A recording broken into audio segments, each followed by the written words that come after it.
Cases withdraw नहीं हो सकते। हमें मैंडेट ही ये मिला है कि आपने एहतसाब करना है, लिहाजा एहतसाब के ऊपर हमारा कोई कंप्रोमाइज़ मुमकिन नहीं है, चाहे वो जरदारी साहब हों, चाहे नवाज शरीफ साहब हों, चाहे कोई हो शहबाज साहब हों। वज़ीर इत्तलात फवाद चौधरी ने एहतजाज को बगावत करार दे दिया। कराची में मीडिया से गुफ्तगू में कहा कि मुलव्विस लोगों को माफ नहीं करेंगे, हुकूमती कमजोरी का तासुर जल्द ज़ाइल हो जाएगा। पीपी की मेहमान को चंद रोज की मेहमान कहने से मुतालिक बयान की भी तरदीद कर दी। कहा अब पीपल्स पार्टी भुट्टो नहीं जरदारी की पार्टी है। हमने सिंध हुकूमत मांग तांग कर नहीं बनाई, वजीर बल्दियात सिंध सईद गनी का रद्द अमल। कहा हुकूमत के खिलाफ धरने देना सियासत है तो उन्हें मुबारक हो।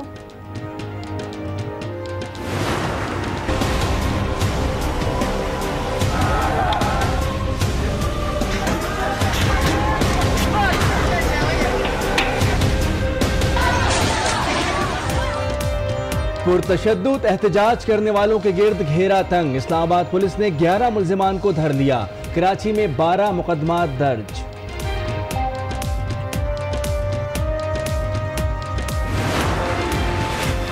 चीन पाकिस्तान को माली मदद फराहम करेगा, मुश्तरका एलामिया जारी। वज़ीर-ए-आज़म इमरान खान ने अपने खिताब में कहा बदनबानी ने पाकिस्तान की तरक्की रोक दी। तरक्की पजीर मुल्कों का सबसे बड़ा मसला मनी लॉन्ड्रिंग है। व्हाइट कॉलर क्राइम रोकने के लिए चीन से मदद मांगी।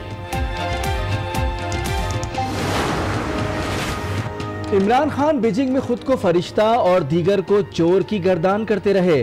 साद रफीक का तंज। कहा इतनी ना बढ़ा पाकिए दामा की हिकायत। एहसन इकबाल ने कहा कि इमरान खान डी चौक पर भी यही कुछ कहते रहे। चीन में भी बयान ना बदला। मौलाना समीउल हक के कत्ल की तहकीकात जारी। पुलिस और हसास इदारों का एक्शन। 6 मुश्तबा अफराद को हिरासत में ले लिया। जमीयत उलमा इस्लाम की क़यादत का इजलास। साहबजादा मौलाना हामिदुल हक कायम मुकाम अमीर मुंतखब। कहते हैं अफगान अमन के लिए इक़दामात करेंगे।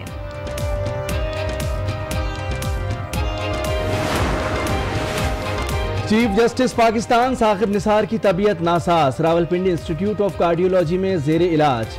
एंजियोप्लास्टी की गई। सरबराह RIC का कहना है चीफ जस्टिस मुकम्मल सेहतमंद हैं। अफगानिस्तान ने आतिफ मशाल को पाकिस्तान में नया सफीर मुकर्रर कर दिया। पाकिस्तान को बाज़ाब्ता इत्तला दे दी गई। आतिफ मशाल को डॉक्टर उमर ज़खिलवाल की जगह तैनात किया गया है। वो अफगान क्रिकेट बोर्ड के चेयरमैन थे।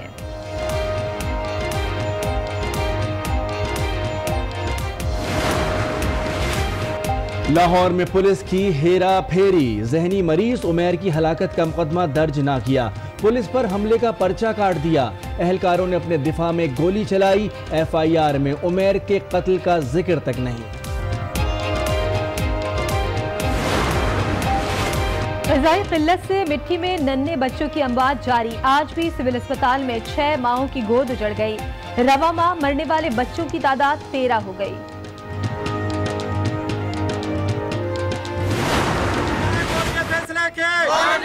यूनिवर्सिटी टेस्ट पास उम्मीदवार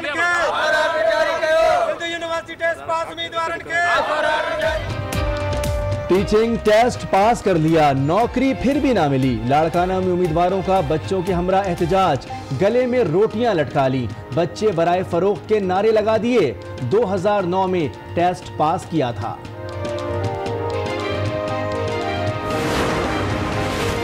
कराची सुपर हाईवे पर जंजाल गोड के करीब लकड़ी के गोदाम में आतिशज़दगी। लाखों रुपए का माल जल गया। आग पर काबू पा लिया गया। ख्वाब है, आजाद है, इश्क की परवाज है। मिशन परवाज मुकम्मल। फख्र आलम का काबिल फख्र कारनामा। दुनिया का चक्कर लगाने वाले पहले पाकिस्तानी बन गए। फ्लोरिडा एयरपोर्ट पर शानदार इस्तकबाल। फजा पाकिस्तान जिंदाबाद के नारों से गूंज उठी। तारीख रकम करने पर आज न्यूज का सलाम। भारत में हजरत मुजद्दिद अल-सानी के उर्स की तकरीबात। भारत का तासुब। पाकिस्तानी ज़ायरीन को वीजा देने से इनकार कर दिया। सरहिंद में उर्स की तकरीबात 7 नवंबर से शुरू होंगी। जल्द ज़ाइल हो जाएगा। सैकड़ों अफराद रास्ते बंद करके बैठे थे। सरकारी अमलाक को नुकसान पहुंचाया गया। ये मामला रियासत से बगावत का है। वज़ीर इत्तलात ने साफ कह दिया कि बगावत को किसी सूरत बर्दाश्त नहीं किया जाएगा। उन्होंने धरने वालों ने तो खुद वहाँ पर जो मुआहिदा हुआ है उसमें कोई ये शर्त नहीं है कि जिन्होंने लोगों की अमलाक को नुकसान पहुँचाया है, गुंडागर्दी की है, लोगों के साथ ज्यादती की है, उनको माफ़ करने का तो उसमें कोई असर नहीं। जिनकी अमलाक को नुकसान पहुँचा है, जिस तरह लोगों को लॉ एंड ऑर्डर जो है वो प्रोविंशियल प्रॉब्लम है और उनको यकीनी तौर के ऊपर कंपनसेशन देनी चाहिए। यहाँ पर तो हमने देखा है कि हालत ये थी कि किस कदर माशाल्लाह जो थे वो प्रोटेस्टर्स की हालत तो ये थी एहतजाज करने वालों की कि छोटा 5 साल का बच्चे के केले भी उठा के ले गए। ये तो इनकी अखलाकी हालत है जो ये एहतजाज करने बाहर निकले थे। ये बेसिकली बुनियादी तौर के ऊपर तो अखलाकी तौर के ऊपर इंतहाई पस्त लोग हैं और उन्होंने ये हमेशा जाहिर किया। रक्शे वालों को रक्शे जलाए गए। आपने देखा कि ख़वातीन गाड़ियों में बैठी हुई हैं और वहाँ पे उनको जो है वो गाड़ियों से निकाल के जो है वो गाड़ियों को आग जो है वो लगाई गई। ये इनकी अखलाकी तौर के ऊपर ये इनकी पोजीशन थी। मस्जिद जमात के इस्लामाबाद में मुजाहिरों जलाओ घिराव से मुताल्लिक वफाकी पुलिस ने मुकदमात में मतलूब 11 अफराद को गिरफ्तार कर लिया, जबकि मजीद गिरफ्तारियों के लिए शनाख्त का अमल जारी है। इस्लामाबाद पुलिस के थाना कोराल और शहजाद टाउन की ने कार्रवाई की है और मुल्जिमान ने एहतजाज के दौरान डिप्टी कमिश्नर इस्लामाबाद को जख्मी किया था। मुल्जिमान पर दहशतगर्दी और दीगर मुकदमात दर्ज किए गए हैं। पुलिस के मुताबिक वजारत दाखिला के अहकामात पर शनाख्त के बाद मजीद गिरफ्तारियां अमल में लाई जाएंगी। वज़ीर आज़म की जानिब से एहतजाज के दौरान तोड़फोड़ करने वालों की गिरफ्तारी के हुक्म के बाद वजारत दाखिला और दीगर इदारे हरकत में आ गए हैं। मुतअद्दिद शरपसंदों की तस्वीर जारी कर दी गई हैं, जबकि सैकड़ों अफराद के खिलाफ मुकदमात भी दर्ज कर लिए गए। इसी बारे में जानेंगे आज न्यूज़ के नुमाइंदे नासिर कासमी से। जी नासिर, अपडेट कीजिएगा। शाइस्ता, बिल्कुल जिस तरह इन शरपसंद अनासर ने वफाकी दारुल हुकूमत समेत मुल्क के दीगर शहरों को भी यरगमाल बनाए रखा, आम शहरियों की जानो माल का तहफ़्फ़ुज़ नहीं था और जो अजियत पहुंची ज़हनी तौर पर और जिस्मानी तौर पर आम पब्लिक को, उसके ऊपर हुकूमत आखिरकार हरकत में आई है। और इस्लामाबाद के हवाले से अगर मैं आपको अपडेट करता चलूँ तो वज़ारत दाखिला ने बाकायदा तौर पर कल एक जो एलामिया जारी किया था जिसमें वाज़े तौर पर यह कहा गया था कि किसी भी सूरत जो है उन लोगों को, उन शरपसंद अनासर को माफ़ नहीं किया जाएगा जिन्होंने अमलाक को नुकसान पहुंचाया, पुलिस के ऊपर हमले किए और आम लोगों की गाड़ियां जो हैं उनको जलाया और जो दीगर अमलाक है उसको नुकसान पहुंचाया। इस सिलसिले में आज हमने देखा कि वफाकी पुलिस जो है वो हरकत में आई है और हमारी इतलात के मुताबिक अभी तक थाना कोराल के इलाके से जो हैं अभी तक 11 अफराद को है जो अपनी हिरासत में लिया है पुलिस ने। मुख्तलिफ मुकदमात हैं इस्लामाबाद में। इन जो 11 अफराद को गिरफ़्तार किया गया है, इन्होंने डिप्टी कमिश्नर इस्लामाबाद जब वो अपनी ड्यूटी पर थे और मुख्तलिफ जगहों का वो जायज़ा ले रहे थे जहाँ पर ट्रैफिक को रोका गया था, उस दौरान इन शरपसंद अनासर ने उनके ऊपर हमला किया था और पुलिस एहलकारों को भी जो है वो ज़ख्मी किया। उसके ऊपर पुलिस हरकत में आई है और अभी तक जो है वो 11 गिरफ्तारियां 2 थानों के इलाकों में से हुई हैं, जबकि दीगर जो पुलिस जो है FIA के साथ मिलकर जो है वो क्रैकडाउन लॉन्च किए हुए हैं और वज़ारत दाखिला ने बाकायदा तौर पर अवामुन्नास से ये इल्तमास की है कि सोशल मीडिया के ऊपर जो चलने वाली तस्वीर हैं उनके अलावा अगर किसी के पास कोई फुटेजेस हों या कोई तस्वीर हों तो वो कानून नाफिज करने वाले इदारों के साथ शेयर करें। अब इस सिलसिले में FIA भी मुतहर्रिक है और जो वफाकी पुलिस है वो भी मुतहर्रिक है और तस्वीर और वीडियोज़ हैं उनका जायज़ा लेने के बाद क्रैकडाउन किया जा रहा है और उन अफराद को गिरफ़्तार किया जा रहा है कि जो सरकारी इमलाक को नुकसान पहुँचाते रहे हैं और लोगों की ज़िंदगियों से खेलते रहे हैं। अच्छा नासिर, ये भी बताएगा कि जिस तरह से अभी 11-12 गिरफ्तारियां हुई हैं, इन अफराद की शनाख्त की गई है किसी तरीके से और इनके बारे में शवाहिद मौजूद हैं कि इनको अदालत में पेश किया जा सके? देखिए, बिल्कुल पुलिस जो है अभी इन लोगों को इन्वेस्टिगेट कर रही है और यकीनन जो गिरफ्तारियां अमल में आई हैं इससे ये हेल्प होगी कि बाकी लोग जो शरपसंद अनासर थे, जो इनके साथी थे, जो अभी तक जिनकी कोई वीडियो या तस्वीर सामने नहीं आ सकी, उन तक रसाई हासिल करने में यकीनन पुलिस जो है वो कामयाब होगी। क्योंकि मेजर जो शहरों के अंदर जो क्रैकडाउन्स पुलिस की जानिब से नज़र आए हैं वो उन्हीं लोगों के ऊपर किए गए हैं जिनके हवाले से जो वीडियो एविडेंस मौजूद है या फ़ोटो एविडेंस मौजूद है। तो FIA अभी मुतहर्रिक है, अभी तक जितनी भी सोशल मीडिया पर चलने वाली जो वीडियोज़ हैं उनका भी जायज़ा लिया जाता रहा है, और अपने सोर्सेज से जो कानून नाफिज करने वाले इदारों ने, जिसमें स्पेशल ब्रांच का खसूसी रोल है, उन्होंने जो अभी तक तस्वीर और वीडियोज़ शेयर की हैं उसके ऊपर जो है पुलिस वर्कआउट कर रही है, और यकीनन इन लोगों को प्रोड्यूस किया जाएगा, अदालत तक इनके चालान बनाए जाएंगे। अब देखना ये होगा कि हुकूमत एक तरफ तो एक मुआहदा कर रही है जो जब धरना जो ख़त्म हुआ उसके ऊपर, और एक तरफ जो है उसमें ये शिक ये भी है कि मुकदमात नहीं बनाए जाएंगे। तो अब देखना ये होगा कि किस तरह से ये हुकूमत इन जो मुकदमात को आगे लेकर के चलती है, क्योंकि बहुत सारे धरने के जो तोड़ फोड़ करने वाले शुरका थे उनके ऊपर जो है एविडेंस है कि वो इसमें तोड़ फोड़ में मुलव्वस पाए गए हैं। अब देखना ये होगा कि हुकूमत किस तरह से इन दोनों चीज़ों को आगे लेकर चलती है। पुलिस ने अपना काम किया है और FIA भी मुतहर्रिक है, बहुत सारी वीडियो एविडेंसेस भी मौजूद हैं, और जो लोग गिरफ्तार हुए हैं उनसे मज़ीद पूछताछ भी की जा रही है, और जो आइंदा 24 घंटों के दौरान मज़ीद गिरफ्तारियां जो हैं वो होने की और ना सिर्फ शरपसंदों की तो निशानदेही हो रही है, लेकिन जिन इमलाक को नुकसान पहुँचाया गया है उनको किस तरह से कॉम्पनसेट किया जाएगा, कोई तरीक़ाकार वज़ा किया गया है? देखिए, अभी तक इस किस्म की कोई एश्योरेंसेस गवर्नमेंट के सामने से नहीं आई हैं। वो अजियत जो लोगों ने रोज़मर्रा की बुनियाद पर काटी, जो रोज़ाना जिनका किसी किस्म का कोई लेना देना नहीं था, उन लोगों के ऊपर ना सिर्फ उनको ज़हनी अजियत पहुँचाएगी बल्कि जिस्मानी तौर पर भी उनको टॉर्चर किया गया, रास्ते बंद किए गए, गाड़ियाँ तोड़ी गई, जो इमलाक थी उनको नुकसान पहुँचाया गया। अब गवर्नमेंट किस तरह से कंपनसेट करेगी? माजी में भी हमने देखा है कि बहुत सारे प्रोटेस्ट होते हैं, लोगों की जानें चली जाती हैं, उनकी जो प्रॉपर्टीज़ हैं वो चली जाती हैं, लेकिन उनको कंपनसेट नहीं किया जाता। अब ये नई गवर्नमेंट है, देखना ये होगा कि किस तरह पाकिस्तान तहरीक इंसाफ की हुकूमत जो है वो लोगों को कंपनसेट करती है। लोगों के स्टेक्स बहुत ज़्यादा हाई हैं, अब देखना ये होगा कि किसको कंपनसेट किया जाता है। ठीक है, नासिर काज़मी आप हमें अपडेट कर रहे थे, आपका बेहद शुक्रिया। आपको बताएं कि धरने के दौरान हंगामा आराई करने वालों को मुल्क भर में पकड़ा जा रहा है। कराची में भी हंगामा आराई और रोड बंदिश करने वाले खैरपसंद अनासिर के खिलाफ मुख्तलिफ मुकदमात दर्ज कर लिए गए हैं। इसी हवाले से मजीद जानेंगे आज न्यूज़ के नुमाइंदे एहसन अब्बासी से। एहसन, कौन कौन से थानों में FIR दर्ज हुई है और क्या दफात लगाई गई हैं इसमें? नवंबर तक जो मुल्क भर समेत कराची में सूरत हाल रही है हंगामा आराई धरनों की, उसके हवाले से जो है वो मुकदमात दर्ज किए गए हैं। 12 मुकदमात जो है शहर के मुख्तलिफ मकामात पर मुख्तलिफ थानों में दर्ज किए गए हैं। दफा 144 और रोड बंदिश के खिलाफ जो है ये इनकी दफात शामिल की गई हैं। उन मुकदमात में जैसे एयरपोर्ट थाने में Sachal, Kharadar garden, new Karachi, Orangi town, Baldia समेत मुतादिद थाने हैं जिनमें मुख्तलिफ नामालूम अफराद के खिलाफ जो है ये मुकदमात काटे गए हैं। अब उन नामालूम अफराद के खिलाफ इब्तदाई तौर पर मुकदमात काट के तफ्तीश का आगाज किया जाएगा। जो सोशल मीडिया पे और दीगर जगहों से हासिल होने वाली जो CCTV फुटेजेस होंगी उनकी मदद से जो है वो ताक़ुब के बाद उन अफराद को जो है वो कैफे किरदार तक पहुँचाया जाएगा। जी बहुत शुक्रिया एहसन अब्बासी, तफसीलात से आगाह कर रहे थे। और अब बात करते हैं मौलाना समीउल हक की शहादत से मुतालिक, जिसकी तहकीकात जारी है।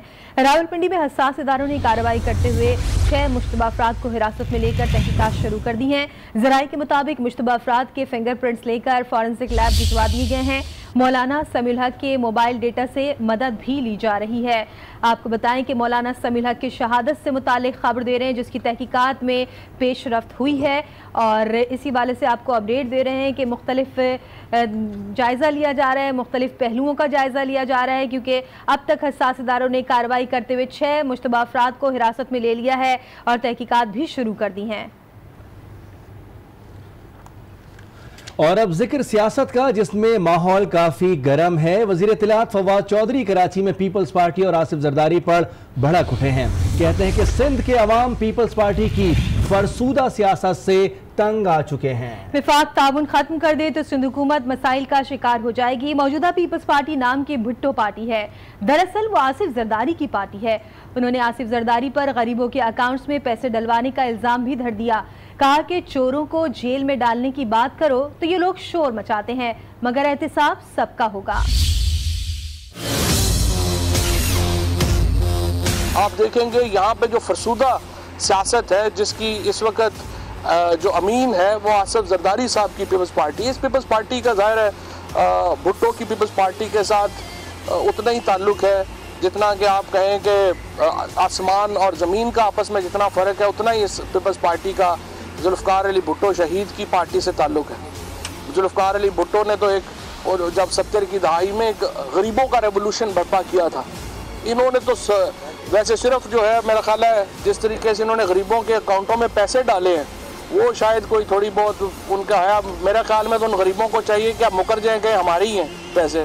पीपल्स पार्टी की हुकूमत चंद दिन की मेहमान है, लेकिन पता नहीं घबरा क्यों जाते हैं। हम कहते, जब भी हम कहते हैं चोरों डाकुओं को जेलों में डालें, खुर्शीद शाह साहब नाराज़ होकर असम्बली से चले जाते हैं। हम नाम भी नहीं लेते, बात भी नहीं करते। प्राइम मिनिस्टर कहते हैं चोरों डाकुओं को उल्टा लटका देंगे, ये आधे लोग ऐसे नाराज़ हो जाते हैं जैसे पता नहीं ये होता है। कहते हैं सुना था चोर की दाढ़ी में तिनका, यहाँ पर भी वही मामला जो है उसकी अमली मिसाल हमें नज़र आ रही है।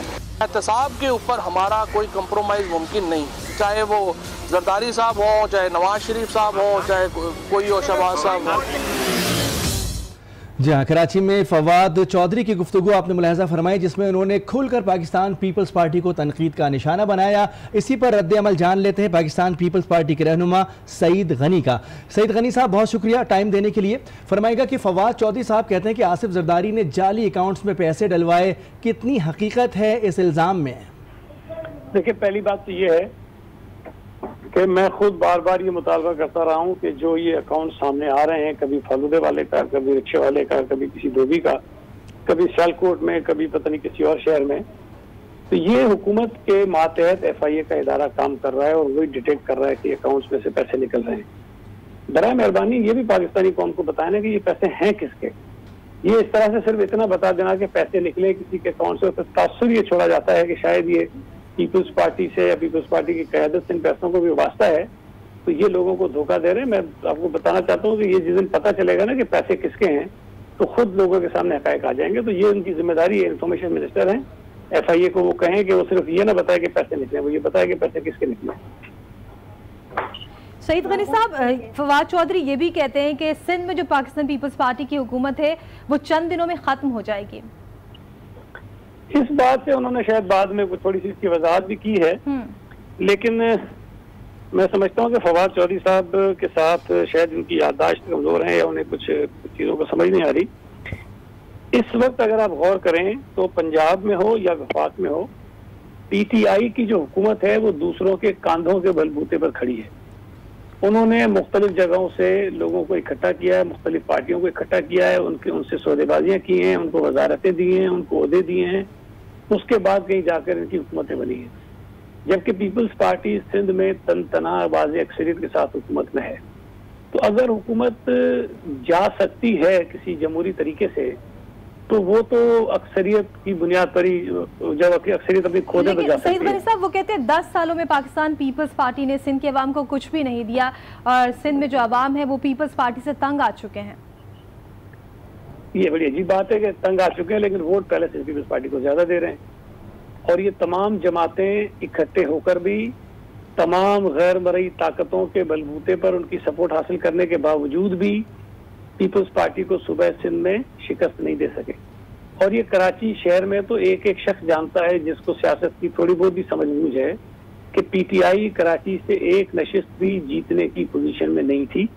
ये तमाम नशिस्तें किस तरह उनकी झोली में डाली गई हैं सबको पता है। इनके अपने इत्तेहादी जो MQM है वो खुद उस पर शोर मचा रही है और दीगर जो जमातें उन्हें भी ये पता है। तो PTI को तो कम अज कम मैं समझता हूँ कि जरा सोच समझ कर खासतौर पर सूबा सिंध के मुतालिक बात करनी चाहिए, जहाँ पर उनके लोगों का बहुत बुरा नतीजा है और जहाँ कहीं जीते भी हैं तो जिस तरह जितवाए गए वो सारी दुनिया को पता है। अच्छा, जो जाली अकाउंट्स आ रहे हैं और सिंध से जिनका ताल्लुक है या पाकिस्तान भर से, उन पर तासुर यही दिया जा रहा है हुकूमत की जानिब से कि इसका ताल्लुक किसी ना किसी तरह पाकिस्तान पीपल्स पार्टी से। इसकी मजीद वजाहत कर दीजिएगा और ये भी बयान कीजिएगा कि फवाद चौधरी ने कहा कि मौजूदा पाकिस्तान पीपल्स पार्टी भुट्टो की नहीं जरदारी की है। पहली बात तो यह है कि इसी जरदारी की पीपल्स पार्टी में फवाद चौधरी साहब भी रहे हैं और इसी आसिफ अली जरदारी को, जिसको आज ये बुरा भला कह रहे हैं, उन्होंने बड़ा डट के उनकी दिफा में बातें की हैं। और जिस PTI के आज वो तर्जुमान और वजीर इत्तलात हैं, उनके कारकुनों के लिए, उनके जो सरकर्दा रहनुमा है, उनके लिए क्या मुगलजात ये कहते रहे हैं वो अल्फाज में दोहरा भी नहीं सकता हूँ। जो फवाद चौधरी इनकी पीटीआई की क़यादत के लिए कहते रहे हैं। वो तो खुद आप निकाल लीजिए रिकॉर्ड, आपको पता चल जाएगा। दूसरी बात देखिए, मैंने अभी कहा कि पीटीआई वफाक में हुकूमत में है, एफआईए जो है उनके मातहत एक इदारा है। एफआईए की तहकीकात के नतीजे में ये फालूदे वाले और रिक्शे वाले और धोबी और दूध वालों के अकाउंटों से पैसे निकल रहे हैं। मेहरबानी करें, ये एहसान करें ना इस कौम के ऊपर, ये बताएं तो सही कि फालूदे वालों के अकाउंट से पैसे जो निकले थे वो हैं किसके। ये ऐसा क्यों एक अनहोनी बात, अधूरी बात कह के छोड़ देते हैं कि पैसे निकले और फिर तासुर ही देते हैं कि पीपल्स पार्टी की क़यादत से उसका ताल्लुक है। मैं बता रहा हूँ आपको कि आप उनसे पूछे कि पैसे किसके। आप भी तो सईद गनी साहब वजीर हैं, क्या मामलात हैं, आपको भी तो कुछ इन्फॉर्मेशन होगी। देखिए एफआईए मेरे माथे तो नहीं है ना। नहीं बिल्कुल एफआईए लेकिन ना एफआईए मुझसे शेयर करती है कि वो क्या तहकीकात कर रहे हैं, लेकिन मैं आपको ये यकीन से बताता हूँ कि इनका ताल्लुक पीपल्स पार्टी की क़यादत से दूर दूर तक नहीं है। पैसे किसी और के, इनसे कहें कि वो बताएं किसके। लेकिन फवाद चौधरी साहब कहते हैं चोरों को जेल में भेजने की बात करो तो शोर मच जाता है, ये इशारा किस तरफ कर रहे हैं? नहीं बिल्कुल भेजें जी, जिन्होंने चोरी की उसको भी भेजे हैं, जिसने करप्शन की उसको भी भेजे हैं, जिन लोगों ने बस और भी बहुत सारे गैर कानूनी काम किए उनको भी भेजें। फिर ये जो पॉलिसी है वो सबके लिए होनी चाहिए ना। ये तो नहीं हो सकता कि जहांगीर तरीन है कि सुप्रीम कोर्ट से नाअहल भी हो जाए, झूठा भी साबित हो जाए, आर्टिकल 62 के तहत नाअहल भी हो जाए, तब भी वो इनके लिए जो है वो काबिल कबूल है और इनका चहीता है और उसके कहने पे आप सारी पार्टी चलाते हैं। लेकिन वही सुप्रीम कोर्ट का फैसला अगर किसी और मुखालिफ जमात के लिए आए तो आपके लिए वो वाजिबुल कत्ल ठहरा जाते हैं। अच्छा सईद गनी साहब, आप हमारे साथ मौजूद हैं, इस मौके से फ़ायदा उठाते हैं। ये फरमाइएगा कि 3 दिन पाकिस्तान बंद रहा, उसके बाद एक मुआहिदा किया गया पाकिस्तान तहरीक इंसाफ की जानिब से धरने वालों के साथ, और अब उस मुआहिदे को तोड़ते हुए हुकूमत कहती है कि गिरफ्तारियां होंगी जिन्होंने जराइम की हैं, जलाओ घराव किया है। देखिए उसूली बात तो यह है कि जलाओ घेराव का हक तो किसी को भी नहीं पहुंचता, चाहे वो सरकारी ओहदे पर कोई फाइज शख्स हो। पहले इस मुआहिदे पर इजहार ख्याल कीजिएगा, आपकी नज़र में इस मुआहिदे की क्या हैसियत है?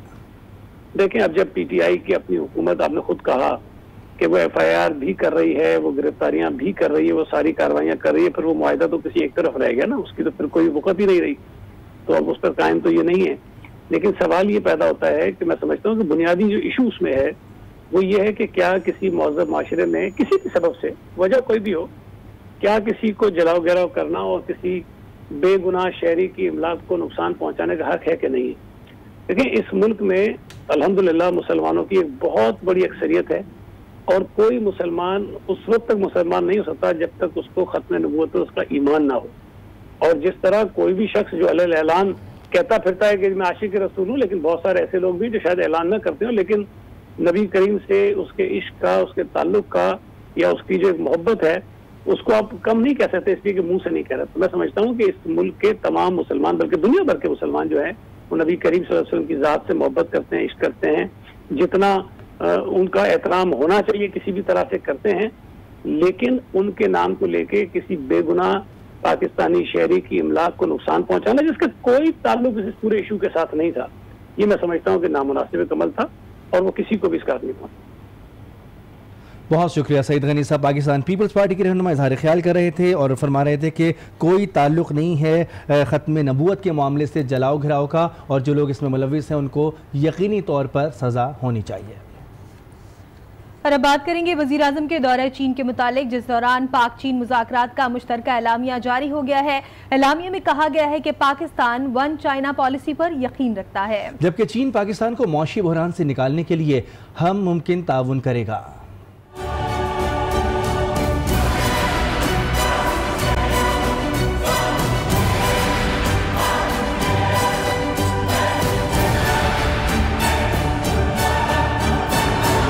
तरक्की और दोस्ती का सफर, पाकिस्तान कदम बढ़ाएगा, चीन दोस्ती निभाएगा, दोनों मुमालिक का ताल्लुकात मजीद मजबूत बनाने का आज़म।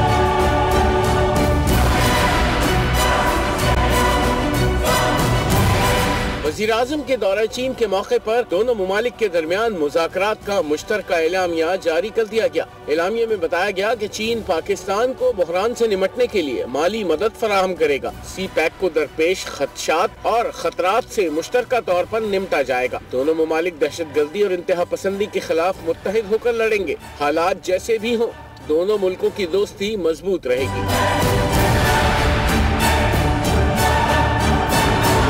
पाकिस्तान चीन दिफाई ताउन में मजीद फरोग देने पर इत्तेफाक किया गया। मुसल्लह अफवाज के लिए तरबियती प्रोग्राम का तबादला भी होगा। दोनों मुमालिक के सियासी ताल्लुकात और स्ट्रेटेजिक कम्युनिकेशन मजबूत बनाई जाएगी।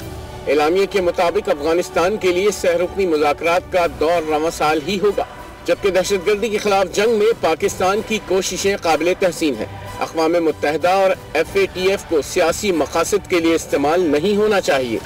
वज़ीर-ए-आज़म इमरान खान ने कहा है कि हुक्मरानों की करप्शन ने मुल्क को तबाह कर दिया और बदउनवानी ने पाकिस्तान की तरक्की को बुरी तरह मुतासर किया। करप्शन के खात्मे के बगैर तरक्की मुमकिन नहीं। हर साल अरबों डॉलर तरक्की पजीर मुल्कों से तरक्की याफ्ता ममालिक को गैर कानूनी तौर पर मुंतकिल हो जाते हैं। मुल्क से गुर्बत, करप्शन का खात्मा और रियासती इदारों को मजबूत करना हुकूमत की अव्वलीन तरजीह है।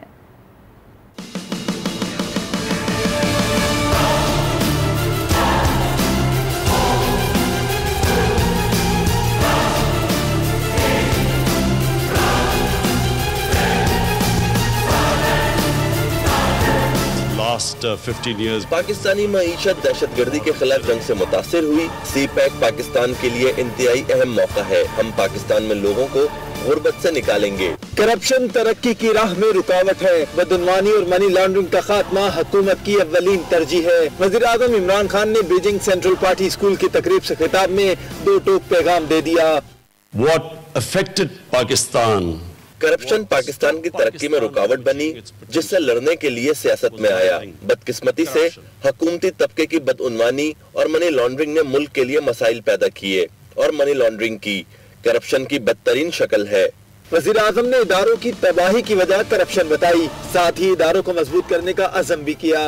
Corruption of the ruling elite destroys state institutions. Corruption ने इदारों को तबाह कर दिया। इदारों को मजबूत करके बदउनवानी का खात्मा किया जा सकता है। अब रियासती इदारों की मजबूती हुकूमत की अव्वलीन तरजीह है। उन्होंने व्हाइट कॉलर जराइम से निपटने के लिए चीन से ताउन भी मांगा।